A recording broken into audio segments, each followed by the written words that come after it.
Hey, what is up, YouTube? Today I'm going to show you guys out there who they're making your own clothes. You got your own logo and everything, and you're ready to start applying that to your clothes, but you like where on the left side or the right if you choose, but on the left side most of the time, you want to know where do you place that logo.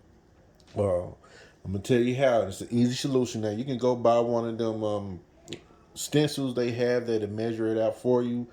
But if you don't have that, you don't have a ruler or anything, this is what you want to go off of. You see right here, the corner seam where that neck hole starts. You take that right there and you go down however long your logo may be, but you're going to just make an imaginary line the whole length of the shirt if you may or need to. But basically, you need that line right there because that's going to be the center of your logo. Now, how far down you want your logo is, you see the edge of the shirt right here where the neck start.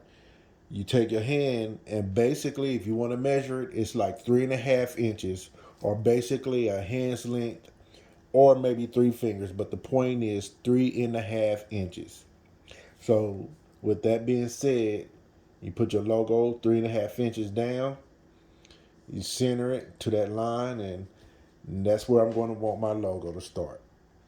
It's real simple, folks. Center, and like I said, you can take something if you need to, or whatever you might got to get that imaginary line straight down. Center my logo.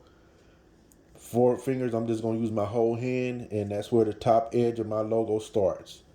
It's that simple, folks. Iron it on or embroider it. However you do your stuff, do it. Just know how to do it without all the tools.